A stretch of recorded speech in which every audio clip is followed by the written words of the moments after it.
But hey, wanted to make a little video to show the awesome Kirby hat I got. Kirby. That, and also to apologize once more. I don't have an episode of Rambling Weekly this week. I recorded one, however, when I was going through it again, I personally like, for me, the discussions is a really big part of it. Certainly the comment part was fine.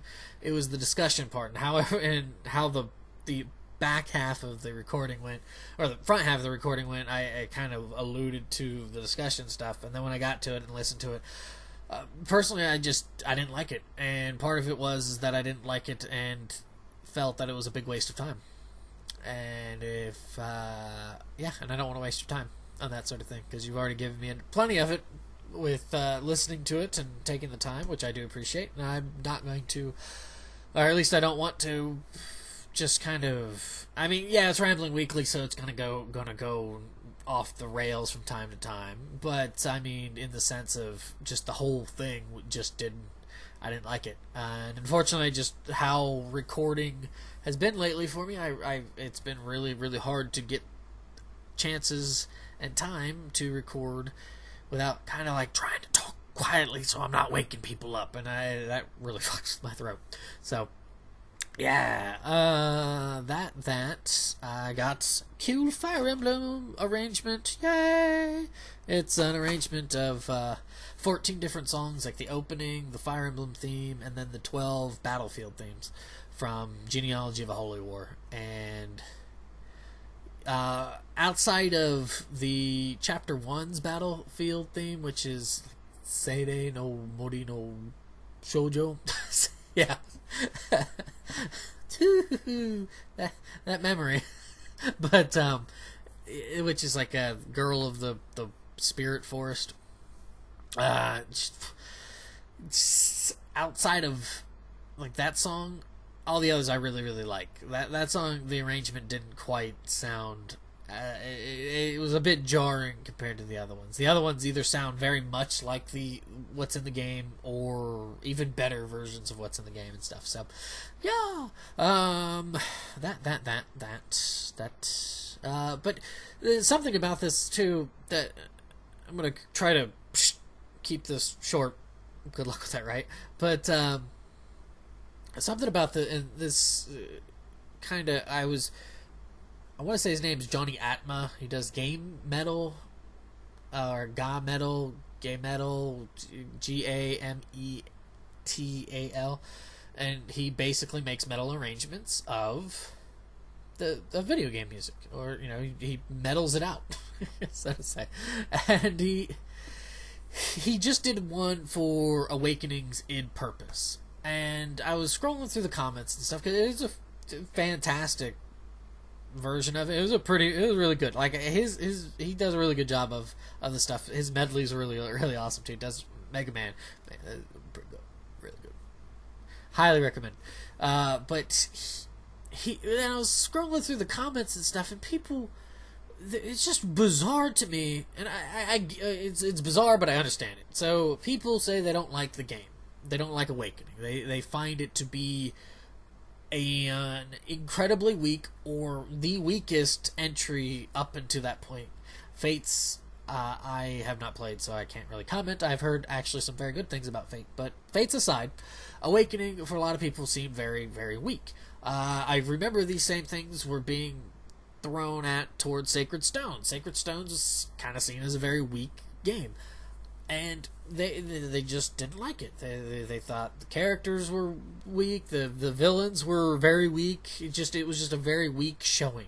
It felt, and I've said this before, it really felt like if this was allegedly supposed to be the make or break game for Fire Emblem, instead of trying to make a game that stood on its own merits, it pretty much beckoned and called to everything else within the series to lift it up. And a lot of people didn't like that. That were a part of the old guard, so to say, quote unquote. And I'm a part of that. My favorite game is Seisendo Keifen, Genealogy of a Holy War. A lot of people who say that kind of get blasted by other people because they're like, well, you just like it's popular. That's just a dumb reasoning because it's Fire Emblem. Fire Emblem's a niche kind of series, anyways. But it's that Genealogy of the Holy War has probably, to me, it's one of the best villains in the series. How it kind of goes about, how it deals with you go from one generation to a second generation, which is the idea that they use in Awakening, poorly might I add, with just time travel and shadow zombies and stuff like that. Seriously, yeah, you could be, well, you fight dragons and stuff. Yeah, there's a difference between being fantastical and being silly, and I think Awakening crossed that threshold with shadow zombie, or I should say time zombies, with the Risen. But how the second generation travels in time, back in time to Kirby, keep me calm. But it just, yeah, and the music is one thing that, for me, I don't see it get brought up a lot in the argument, but for me, it went off the rails there. With all the other games up until then, because there's a bit of a schism between Thracia kind of is like the line of demarcation between the old and then the semi-old kind of stuff, and then you got this new stuff going on. But all those games up until Awakening, the music was impactful, but it also was like, oh, well, you've got the boss theme, you got a lesser boss theme, you got a attack theme, you got a defend theme, you got a battlefield theme for yourself, you got a battlefield theme for the enemy, but they were all very different. They're all very, very different, and there was a clear mark of difference between them, and it made each kind of song stand out in its own way. When you get to Awakening is like you have the same song in a battlefield, like take id for example, you have like the same song, but then it's tweaked to fit those different parameters. And to me, that's really it lessens it. It really does. And look at the soundtracks for Path of Radiance and Radiant Dawn. Take all of that music and then look at what Awakening was. I'm not saying that the music in it is worse. Like it's a good song. It's a good song. It's an enjoyable song.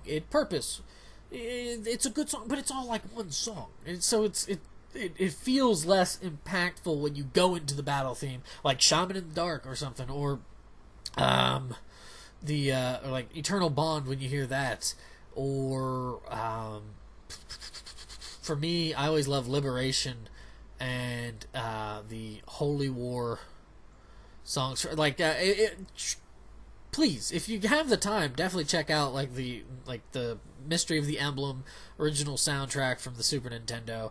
The first 5 songs I think are orchestrated, but then it goes into the actual music, like the game music and stuff. Check it out, because it's certainly kind of it wears a little thin by the end of the first book, which is Shadow Dragon and the Sword of Light. But then when you get into the actual second book, the whole new story for Marth and stuff and company, it's just I don't know. And that, and say Genealogy of a Holy War, like all those songs, it's just I don't know what happened. I really don't. It's the same composer, and I don't know how Fates is as well. I don't know if Fates does the same thing or not, and if it does, I'm probably not going to like. I've kind of caught clips of Fates music and stuff, but it hasn't really. The game itself really has the games, but yeah. So all right, Kirby hat. That's really what I wanted to show you, and also say the thing about Rambling Weekly. Yeah. So enough of the ranting. I've got writing to do. I'm about 25 pages into chapter 14, so. Got to keep pressing at that and everything. So thanks for thanks for stopping by. I hope you are having a good one. If you're like, yeah, have a good one. I hope you have a good evening, good weekend, good day, good midday. If you're pooping while watching this, have a good poop. But yeah, that's it. Have a good one.